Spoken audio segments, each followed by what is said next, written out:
Hi friends, welcome to top cine news and reviews. Karmeni Selvam ಇದು recent ಆಗಿ Tamil film ಇಂಡಸ್ಟ್ರಿಯಿಂದ ಬಂದಿರುವಂತಹ ಒಂದು ಸಿನಿಮಾ ಸ್ಟಾರಿಂಗ್ ಸಮುದಿರ ಕಣಿ and Lakshmi Priya, currently streaming in Amazon prime OTT platform.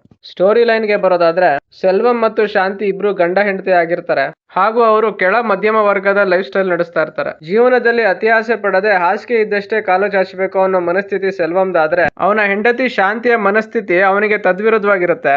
ತಮ್ಮ ಹತ್ರ ಖರ್ಚಿಗೆ ಕಾಸಿಲ್ಲ ಅಂದ್ರೂ ಸಾಲ ಮಾಡಿ ಆದ್ರೂ ತುಪ್ಪ ತಿನ್ನು ಅನ್ನುವಂತಹ ಮನಸ್ಥಿತಿ ಸೆಲ್ವಂನ ಹೆಂಡತಿ ಶಾಂತಿಯದಾಗಿರುತ್ತೆ. ಇಂತಹ ಒಂದು ಪರಿಸ್ಥಿತಿಯಲ್ಲಿ ಸೆಲ್ವಂ ತನ್ನ ಹೆಂಡತಿ ಮತ್ತು ಪುಟ್ಟ ಮಗನ ಆಸೆಗಳನ್ನು ಈಡೇರಿಸೋದಕ್ಕೆ ಆರಿಸಿಕೊಳ್ಳುವಂತಹ ದಾರಿ, ಆ ದಾರಿಯಲ್ಲಿ ಸೆಲ್ವಂ ಮತ್ತು ಅವನ ಫ್ಯಾಮಿಲಿಗೆ ಎದುರಾಗುವಂತಹ ಕಷ್ಟಗಳು, ಫೈನಲಿ ಸೆಲ್ವಂ ಮತ್ತು ಫ್ಯಾಮಿಲಿ ಆ ಎಲ್ಲಾ ಕಷ್ಟಗಳಿಂದ ಹೊರಗೆ ಬರಕ್ ಆಗುತ್ತೋ ಇಲ್ವೋ ಅನ್ನೋದೇ ಈ ಒಂದು ಫಿಲಂ ನ main plot. Positives and negatives ಗೆ ಬರೋದಾದ್ರೆ, ಸಮುದಿರ ಕಣಿಯ ಸೆಲ್ವಂ ಮತ್ತು ಲಕ್ಷ್ಮೀ ಪ್ರಿಯಾ ಶಾಂತಿ ಇಬ್ರು ಸಹ ಆಕ್ಟಿಂಗ್ ವೈಸು ಡಿಸೆಂಟ್ ಆಗಿ ಬಂದಿದೆ. ಅವರನ್ನು ಸೇರಿ ಮಿಕ್ಕ ಎಲ್ಲ ಸಪೋರ್ಟಿಂಗ್ ಆರ್ಟಿಸ್ಟ್ ಸಹ ಆಕ್ಟಿಂಗ್ ವೈಸು ತಮ್ಮ ರೋಲ್ಗೆ 100% ಜಸ್ಟಿಫಿಕೇಶನ್ ಕೊಟ್ಟಿದ್ದಾರೆ. ಡೈರೆಕ್ಷನ್ ವಿಷಯಕ್ಕೆ ಬರೋದಾದ್ರೆ, ರುಟೀನ್ ಫ್ಯಾಮಿಲಿ ಡ್ರಾಮಾನೇ ಆದ್ರೂ ಒಂದಷ್ಟು ರಿಯಲ್ ಲೈಫ್ ಇನ್ಸಿಡೆಂಟ್ಸ್ ನ ಬೇಸ್ ಮಾಡ್ಕೊಂಡು ಈ ಸ್ಟೋರಿನ ಮಾಡ್ಕೊಂಡಿದ್ದಾರೆ. ನನಗೆ ಅದು ಲೈಕ್ ಆಯ್ತು. ಎಕ್ಸಿಕ್ಯೂಷನ್ ಗೆ ಬರೋದಾದ್ರೆ, first half of the film family drama slow ಆಗಿ ತಗೊಂಡೋಗಿದ್ದಾರೆ.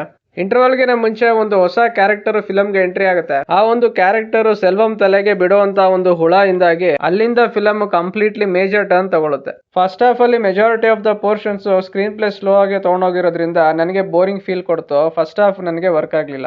Second half of the film ಅಲ್ಲಿ ಒಂದಾದ್ಮೇಲೆ ಒಂದು ಎದುರಾಗುವಂತಹ ಕಷ್ಟಗಳಿಂದಾಗಿ ಸೆಲ್ವಂ ಮತ್ತು ಅವನ ಫ್ಯಾಮಿಲಿ ಮಾಡುವ ಒದ್ದಾಟಗಳು, ಆ ಪೋರ್ಷನ್ಸ್ ಸ್ಟೋರಿ ಟೆಲ್ಲಿಂಗ್ ನ್ಯಾಚುರಲ್ ಆಗಿ ಬಂದಿದೆ. ಫಸ್ಟ್ ಹಾಫ್ ಅಲ್ಲಿ ಅತಿಯಾಸೆ ಪಡುವಂತಹ ಕ್ಯಾರೆಕ್ಟರ್ ಹೆಂಡತಿ ಶಾಂತಿದಾದ್ರೆ, ಸೆಕೆಂಡ್ ಹಾಫ್ ಅಲ್ಲಿ ಆ ಒಂದು ಅತಿಯಾಸೆ ಪಡುವಂತಹ ಕ್ಯಾರೆಕ್ಟರ್ ಸೆಲ್ವಂದಾಗಿರುತ್ತೆ. ಡೈರೆಕ್ಟರ್ ಕ್ಯಾರೆಕ್ಟರ್ ಶಿಫ್ಟಿಂಗ್ ನ ಮೂಲಕ ಒಂದು ಎಕ್ಸ್ಪೆರಿಮೆಂಟ್ ಮಾಡೋಕೆ ಟ್ರೈ ಮಾಡಿರೋದು ಸೆಕೆಂಡ್ ಹಾಫ್ ಅಲ್ಲಿ ವರ್ಕ್ ಆಗಿದೆ.